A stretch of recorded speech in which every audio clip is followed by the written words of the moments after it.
Podcast with Nikta Gina. Spesial loh. Pokoknya nontonnya itu di Dede TV, bukan Kakak TV. Terima kasih. Halo, assalamualaikum warahmatullahi wabarakatuh. Senang sekali insan muda ketemu lagi di Unita Podcast bersama saya Nikta Gina. Dan pastinya akan ada narasumber yang istimewa. Sudah terlihat dong narasumbernya. Ada dua bapak-bapak. Saya sebagai ibu-ibu jadi merasa malu, ya ampun. Tapi sebelum saya perkenalkan dua narasumber saya yang istimewa ini, saya mau ngajak dulu nih buat insan muda semuanya untuk kolaborasi kebaikan di program Wakaf Dompet Duafa. Pokoknya caranya mudah sekali, tinggal lihat aja nomor rekening yang ada di bawah ini, atau boleh scan QR code yang ada di layar, atau melalui kanal digital.dompetduafa.org/wakaf. Atau kalau misalnya mau kolaborasi kebaikan langsung di Jago Syariah juga boleh lewat fitur Jago Amal. Oke, baik, saya perkenalkan dulu ya satu persatu narasumber saya. Ada Bapak Bena Kribo yang sudah tidak kribo lagi. Ya kan, betul sekali ya. Beliau adalah seorang content creator, dan juga ada Bapak Waasi Briman S selaku Kepala Unit Syariah dari PT Bank Jago Tbk. Bapak Wasi atau Waasi? Waasi. Oke, baik. Kita langsung ngobrol-ngobrol aja ya. Saya kok agak takut ya kalau di antara dua bapak-bapak begini. Apa ya? Aku harus tarik napas dulu ya. Apa kabar? Saya boleh Pak Waasi, saya boleh ke Pak Benazio Rizky Putra dulu ya. Oke. Baik, Bapak Benazio Rizky Putra, apa kabar? Baik, alhamdulillah. Sehat. Sekarang aktivitasnya apa nih? Sekarang aktivitasnya masih full time jadi content creator. Ya. Aktif di sosial media, paling aktif sih di Instagram. Oke. Gitu, dan menjadi seorang bapak juga, ada anak 2. Istri? Istri alhamdulillah satu. Masih satu ya. Satu aja, ntar kalau nonton tadi diomelin. Oh iya, bahaya ya. Oke. Iya. Tapi berarti kan kalau melihat perjalanan dari Mas Bena Kribo kan awal-awalnya nulis blog tuh. Terus abis itu berkembang ke ranah content creator gitu. Kok bisa tiba-tiba kesana gitu, Mas Bena?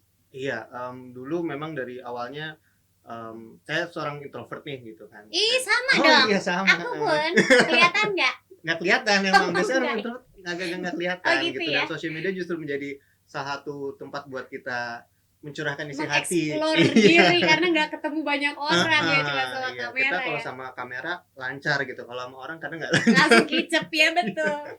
Iya, jadi awalnya dulu emang suka curhat-curhat, terus ya udah akhirnya memanfaatkan blog gitu kan. Nulis blog, udah, terus awalnya memang dari blog, tapi habis itu ya lanjut ke sosial media yang lain juga kan, ada Twitter, gitu, Instagram, Facebook dan segala macam, semuanya dicobain, dan ya ternyata cocok gitu menjadi content creator gitu, suka untuk menulis dan bikin karya gitu. Dan mungkin singkat ceritanya dulu tahun 2009 itu pernah ngelihat sebuah artikel yang bilang bahwa 10 tahun ke depan, which is tahun 2019 gitu, sosial media akan, atau internet itu akan isinya 90% adalah konten video. Oke. Dan akhirnya dari situ, melihat dari artikel itu, akhirnya mencoba belajar gimana sih cara bikin konten, gimana cara yang bisa ngedit foto, ngedit video, dan alhamdulillah waktu itu jadi salah satu yang mungkin pendahulu lah gitu dulu jadi content creator. Dulu mungkin nggak ada yang paham kali ya jadi content creator tuh apa sih. Iya, saya juga baru-baru ini ceritanya belajar jadi content creator ya. Kayak Mas Bena, ya elah, gue mah udah dari dulu gitu ya kan. Nah, tapi yang menariknya ini ada tulisan dari seorang Benazio Rizky Putra yang tulisannya tentang hijrah. Nah, waktu itu kenapa tuh Mas tiba-tiba terinspirasi kok menulis tentang itu gitu? Ya ini kayak kalau diceritain bisa berjam-jam kali ya. Lama ya? Aku ganti aja kali pertanyaannya. Takutnya nanti durasinya kelamaan. Gimana tuh? Iya, pokoknya ya singkat cerita, pokoknya memang ya masing-masing manusia pasti ada fase ups and downs-nya gitu ya. Dan kebetulan memang tahun itu mungkin lagi banyak-banyaknya cobaan hidup gitu ya, beban hidup. Terus ya alhamdulillah masih meskipun dikasih banyak cobaan, tapi masih dikasih kesempatan untuk akhirnya kebetulan bareng sama istri juga untuk ya ibaratnya taubat gitu ya, meratapi nasib, ayo kita mengulang lagi dari awal gitu, mencoba ya lebih mendekatkan gitu diri pada Allah gitu kan. Dan setelah itu tuh memang apa ya, kita juga minta petunjuk gitu kan, petunjuk ini kita yang kita lakukan selama ini tuh benar atau enggak sih gitu, mempertanyakan apa yang kita lakukan selama ini gitu. Dan pada saat itu emang berasanya tuh apa ya, mungkin orang nyebutnya hijrah ya, padahal ya sebenarnya nggak tahu ya, saya sebagai as a muslim dari kecil itu ya memang belajar Islam cuma belajar what-nya doang gitu, nggak belajar why-nya gitu. Mungkin kita belajar cuma what dan how, mungkin ya kebanyakan orang gitu. Dan ya kita cuma tahu oh kenapa sih kita harus Apa itu kita harus sholat melakukan ini misalnya ya, ya? apa itu sholat, apa itu puasa dan segala macamnya, kita Iya. melakukannya tapi kita nggak tahu Biar why-nya itu apa apa. gitu ya? Oke. Dan pada saat itu 2019 jadi mulai apa ya, ke trigger, yuk kita coba cari lagi kenapa sih kita ngelakuin ini gitu, kenapa kita harus sholat, kenapa kita dan segala macamnya. Alhamdulillah dikasih banyak jalan gitu, muncul dari mana-mana gitu ya, alhamdulillahnya. Dan akhirnya banyak belajar lagi tentang Islam. Itu kayak apa ya, kayak baru terlahir lagi gitu. Dulu padahal dari lahir udah Islam, tapi kayak 2019 itu baru berasa kayak wow, ternyata banyak banget yang kita nggak tahu gitu, ternyata banyak banget yang bisa dipelajari. Dan itu seneng banget gitu, ternyata Islam segitu sempurnanya dan semuanya tuh kita bisa ada jawabannya gitu sebenarnya. Berarti bisa dibilang 2019 itulah yang bisa dikatakan hijrahnya Mas Bena bersama istri gitu ya. Dan titik baliknya masalah-masalah hidup tadi itu. Iya, masalah hidup, masalah apa ya, pekerjaan, ada masalah finansial juga gitu ya, salah satunya. Ya mungkin apa ya, sedikit mungkin bisa jadi cerita soal finansial itu memang lagi ya naik turun lah ya, namanya content creator kan. Kita kadang kayak freelancer sebenarnya gitu, kita nggak pernah tahu nih bulan ini ada atau enggak, bisa jadi bulan depan nggak ada gitu kan, nggak ada penghasilan tetap lah pada saat itu. Dan waktu itu kena apa ya, kenanya banget tuh pas lagi ternyata ibu saya ngajakin umroh gitu. Pas lagi umroh terus happy banget gitu kan, padahal memang belum pernah umroh juga saya pada saat itu. Terus pas lagi nggak ada uang gitu, pas lagi nggak ada biaya, cuma ya udah gimana nih akhirnya. Dan pada saat itu akhirnya karena udah mepet banget waktunya, tinggal beberapa minggu, akhirnya dari ibu saya yang ngebiayain gitu. Ibaratnya tuh waktu itu kayak ngerasa ya Allah, udah bertahun-tahun jadi content creator, udah nabung uang banyak gitu, tapi nggak pernah sama sekali kepikiran untuk ibadah atau umroh gitu. Dan malah uangnya kepake segala macam. Begitu abis-abisnya malah diundang ke apa namanya, Gitu iya, rumah Allah gitu, ke Baitullah. Dan malah orang tua gitu, jadinya kan kayak ya Allah, mestinya gue nih yang ngebiayain orang tua gitu, tapi malah masih dibiayain orang tua tuh rasanya tertohok banget gitu. Dan tapi alhamdulillah ya, alhamdulillah di tahun 2023 ini awal, alhamdulillah sudah bisa membalas kebaikan orang tua gitu kepada ibu, akhirnya gantian gitu. Alhamdulillah. Itu banget di sana, alhamdulillah. Tapi ini gara-gara Mas Bena hijrah ya, aku jadi berasa, aku juga muslim sih ya dari lahir, tapi berasa kayak apakah saya sudah menjadi muslim yang benar, sudah seutuhnya gitu. Mas Bena mungkin bisa memberikan masukan atau semacam kayak inspirasi. Ini sebenarnya tuh kalau muslim yang utuh tuh harusnya seperti apa sih? Ya, yang utuh tuh gimana ya? Karena saya juga bukan ustadz gitu ya. Mungkin kalau dibilang jadi muslim yang seutuhnya ya sebenarnya sesimpel apa namanya, melaksanakan kewajiban gitu ya, dan menjauhi larangan gitu. Cuma ya mungkin kalau kita dari yang saya pelajari gitu ya, dari yang saya alami gitu selama fase-fase hidup yang berubah ini, memang menurut saya masih banyak sekali orang yang betul tadi, kita terlahir Islam gitu ya, karena kita di negara Indonesia yang memang mayoritas juga terlahir Islam, tapi belum apa ya, masih kurang minatnya untuk mempelajari tadi why-nya itu tadi, kenapa kita Islam gitu. Dan itu padahal saat kita tahu itu banyak banget hal yang kebaikan dari sana gitu, banyak banget ilmunya gitu. Ibaratnya kayak dulu waktu saya 2019 itu bingung kan, belajar gimana nih gitu. Dan ternyata baru sadar, ternyata banyak banget loh masjid-masjid yang setiap harinya tuh ada pengisinya, ada ustadz dari mana mempelajari tentang, oh misalnya di sini tentang akidah, oh di sini tentang finansial, oh ini tentang apa, semua bidang tuh ada gitu loh. Dan itu semuanya mostly gratis dan enak banget ya ternyata gitu. Ternyata sebagai muslim kalau kitanya mau cari tahu, mau belajar tuh banyak banget jalannya gitu. Dan mungkin apa ya, kalau dibilang menjadi seorang muslim seutuhnya ya, ya menjalankan ibadah iya gitu, tapi jangan lupa nih bahwa kita itu sebenarnya punya kewajiban loh. Dan itu sebuah kewajiban untuk kita menggali, mencari ilmu agama gitu. Itu tuh sebuah kewajiban. Termasuk dalam kehidupan sehari-hari juga lifestyle-nya berubah nih. Jadi semua halal lifestyle gitu kalau kata anak zaman now gitu. Betul. Halal lifestyle yang Mas Bena lakukan contohnya misalnya gimana? Iya, kalau ngomongin halal lifestyle sebenarnya saya juga mempelajari itu beberapa tahun. Dan baru mencoba juga gitu untuk Iya. mempraktekannya gitu ya. Memang pasti ada kesulitan pasti di situ ya. Cuma kalau kita ngomongin halal lifestyle sebenarnya ada beberapa bidang nih gitu ya. Oke. Misalnya kayak ada dalam makanan gitu Iya. kan. Terus juga ada misalnya dalam obat-obatan, terus juga ada dalam bermuamalah gitu ya, finansial Iya. dan segala macamnya. Sama satu lagi pasangan yang halal ya. Itu ya betul. Gitu.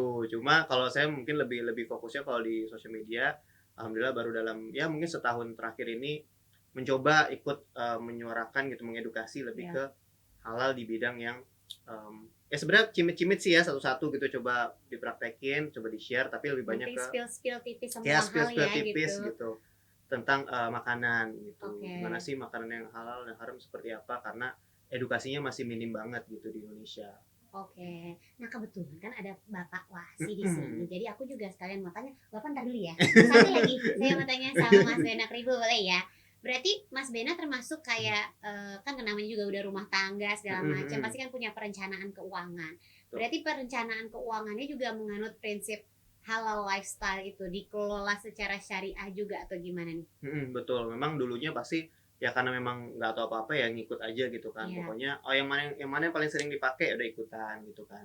Cuma jujur memang kebetulan juga ada Bapak Wasi di sini memang pindah tuh akhirnya gitu. Kalau secara bank memang pindah semua ke syariah dan kebetulan juga memang pakainya jago syariah juga gitu. Oh, Udah dalam alhamdulillah. setahun terakhir lebih kali ya. Ya pokoknya dari awal lah tuh ada aplikasinya dan alhamdulillah sangat ngebantu banget dan ya itu tadi bener ya, salah satunya kan pilarnya memang di finansial gitu ya, Iya. atau muamalah dan akhirnya menggunakan bank juga memang yang syariah dan juga kalau kita ngomongin investasi dan segala macam juga mulai mengkerucut lebih ke pilih yang syariah yang sesuai dengan syariatnya gitu. Oke. Nah, kalau perkara keuangan syariah dan sebagainya, apa saya perlu tanya ke Bapak Bena atau langsung ke Bapak Oh iya, Wasi aja ya? jangan ke saya harusnya bingung nanti. Langsung Iya, ke Pak Wasi kali iya ya. boleh Pak boleh Wasi, boleh. maaf ya tadi saya ngobrol sama Nggak Mas apa-apa, Bena dulu. Sehat ya menyenangkan. Bapak? Mau Alhamdulillah. minum nggak? Nggak usah.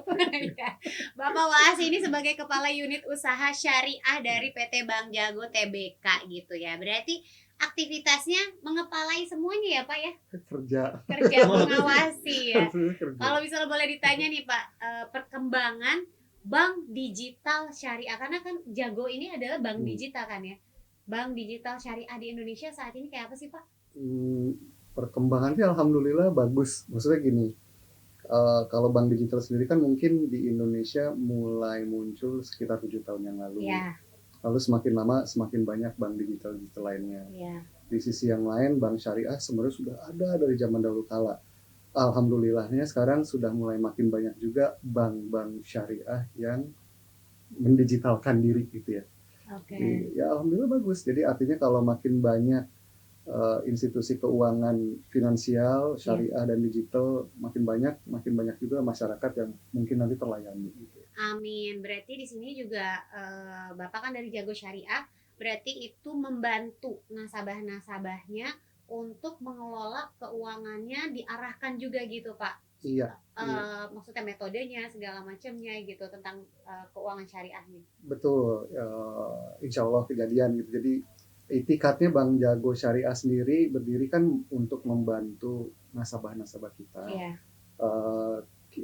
Untuk mereka itu bisa menjalankan kehidupannya dengan lebih tenang gitu ya. Bukan cuma dalam aspek sekedar keuangannya juga, tapi pada saat yang bersamaan juga mengenai masalah akidah kali. Iya. Nah, dan kalau kita lihat sekarang masih jarang bank syariah yang memberikan solusi itu setara sama bank-bank yang non syariah. Biasanya kasarnya bank syariah itu kalah canggih kali gitu ya. Okay. Jadi akibatnya kita sebagai pengguna juga milih-milih kan. Kadang-kadang kita perlu sesuatu yang canggih, tapi kok nggak ada. Padahal kita perlu gitu kan. Jadi akibatnya kita memilih yang non syariah. Nah, Bank Jago Syariah harapannya tuh bisa memenuhi kebutuhan penggunanya dari dua sisi tadi.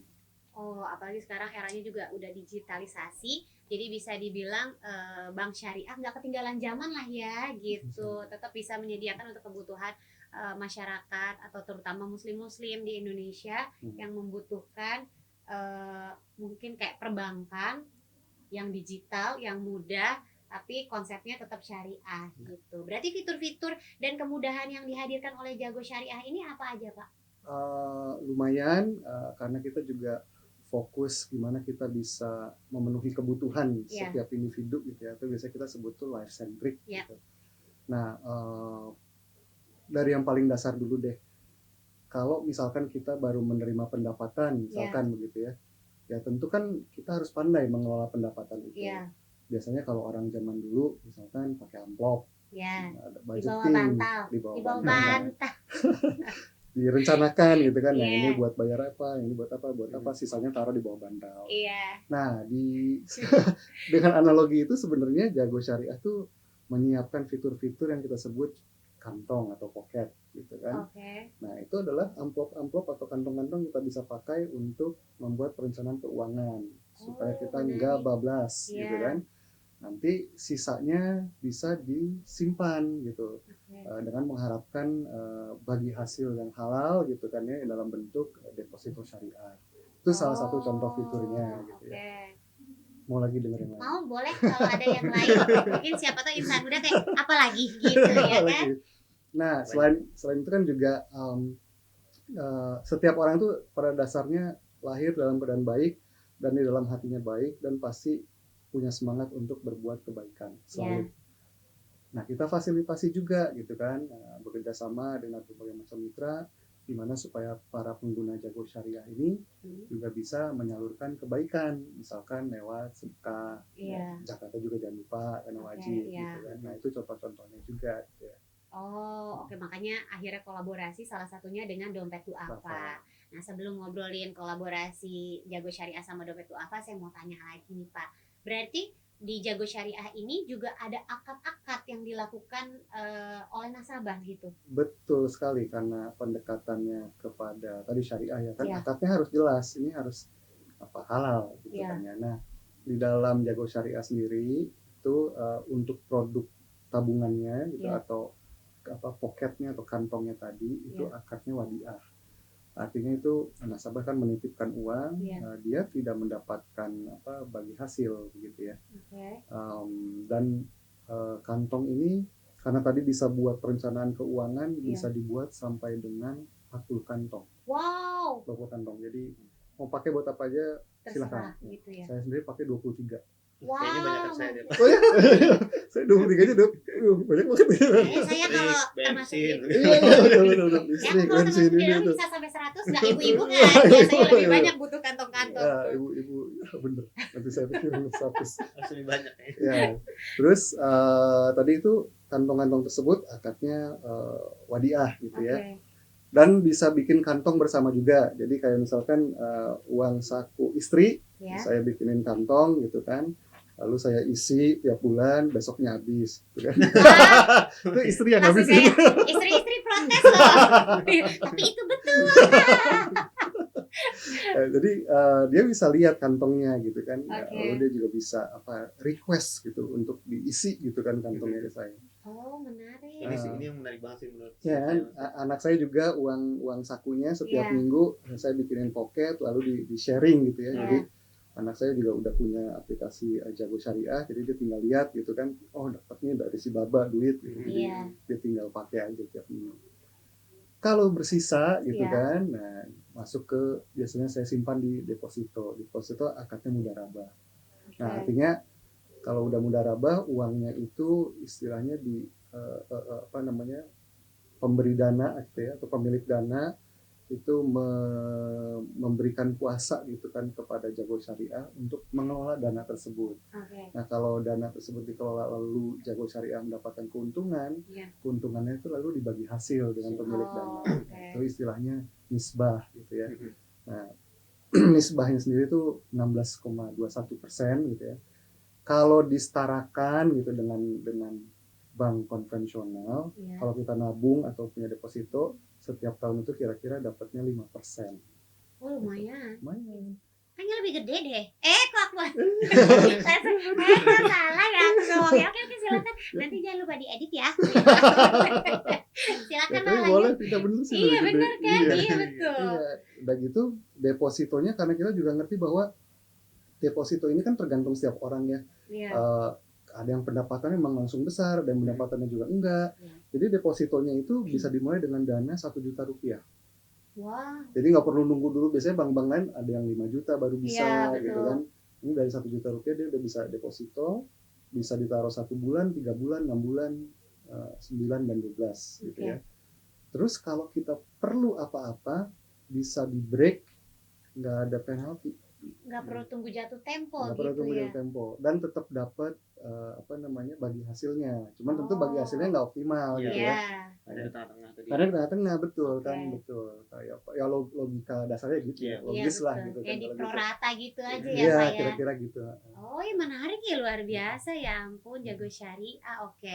Berarti sekarang Jago Syariah pokoknya tetap mengusung tema sebagai bank digital yang jalurnya tetap syariah seperti bank-bank syariah pada umumnya berarti Pak ya? Seperti bank syariah pada umumnya yang kami menawarkan juga tadi fitur-fitur yang canggih dan kemudahan itu bagi nasabahnya gitu ya. Nah tadi kan Bapak udah sempat bilang kan bahwa kayak kolaborasi kebaikan juga dengan dompet duafa. Nah akhirnya Jago Syariah bisa menemukan dompet duafa dan merasa klop dengan dompet duafa tuh gimana Pak? Iya, tadi saya sempat bilang sih di waktu itu ada perbincangan awal di dalam Jago Syariah sendiri gitu ya. Iya. Ya tadi kami percaya setiap orang itu lahirnya baik gitu kan, dan pasti udah kita gedenya juga ada itikat terus untuk berbuat kebaikan. Dan yang penting adalah kita sebagai Jago Syariah atau organisasi apapun itu juga membantu menyalurkan hasrat atau itikat orang-orang untuk terus berbuat kebaikan. Ya udah gitu kita cari-cari mitra gitu ya, salah satunya alhamdulillah dapetnya dompet duafa dan merasakan banyak sekali manfaat setelah berkolaborasi dengan dompet duafa gitu ya. Udah banyak belum program-program kolaborasi antara Jago Syariah dengan dompet duafa? Ya sekarang secara fitur memang baru pembayaran zakat dan sedekah gitu. Nah, selain itu juga ada program edukasi yang sekarang seperti kita lakukan ya, komunikasi bersama. Nah harapannya mungkin nanti ada fitur-fitur lain atau program-program lain dengan dompet duafa sih. Oh berarti tadi yang saya mengajak insan muda untuk kolaborasi melalui Jago Syariah di fitur Jago Amal itu, dana-dana yang terkumpul di Jago Amal itu mungkin salah satunya disalurkan ke dompet duafa gitu ya. Wah keren sekali. 2 kata Pak buat dompet duafa. Dompet duafa. Wah benar sekali lagi, ya ampun kok pas ya.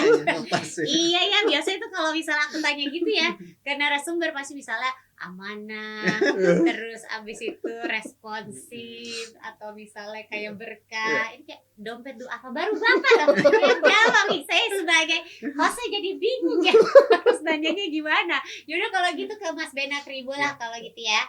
Mas Benak Ribo mungkin ada pesan buat teman-teman di luar sana mungkin yang sedang mencari jati diri atau mungkin hilang arah ya kan, apa nih, boleh silakan. Iya mungkin apa ya, mungkin sekarang udah zamannya kan tadi ya kita ngobrol serba digital, udah serba mudah lah gitu sebenarnya sekarang, terutama untuk anak-anak muda itu udah nggak ada alasan lah sebenarnya untuk kita ya mencari ilmu, kita mempelajari banyak hal, semuanya bisa dipelajari di internet bahkan gitu kan.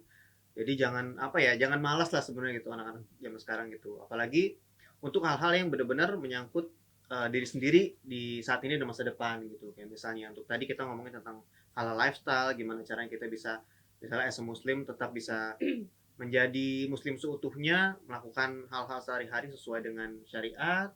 Gitu. Dan juga mungkin dari segi finansial juga kita kan setiap hari berurusan dengan uang gitu ya. Bagaimana kita bisa menabung sesuai juga dengan syariatnya. Gitu. Dan apalagi ya intinya sih itu sih, karena zaman sekarang itu anak-anak muda udah terpapar dengan segala macam informasi dan entertainment juga gitu. Nah mungkin bisa lebih mindful lagi melihat bahwa di antara begitu banyak konten yang ada di sosial media, banyak loh konten yang edukasi, yang bermanfaat, yang bisa untuk naikin value kita diri sendiri gitu, nggak cuma hanya sekedar hiburan. Itu sih paling betul. Semoga lebih semangat untuk mengeksplor hal-hal yang lebih positif dan juga edukatif. Nah, untuk mengelola keuangan, percayakan kepada Jago Syariah. Ya tadi banyak sebenarnya, kalau saya ditanya sharing lagi bisa tuh masih panjang ya, masih bisa panjang ya. Tadi, nanti gitu, saya boleh tanya-tanya lagi setelah podcast ini diselesaikan ya Pak. Asal jangan minta bikin kantong bersama ya. Nah itu kali bisa bikin kantong sharing ya kan, jadi 24 kantong Bapak kan.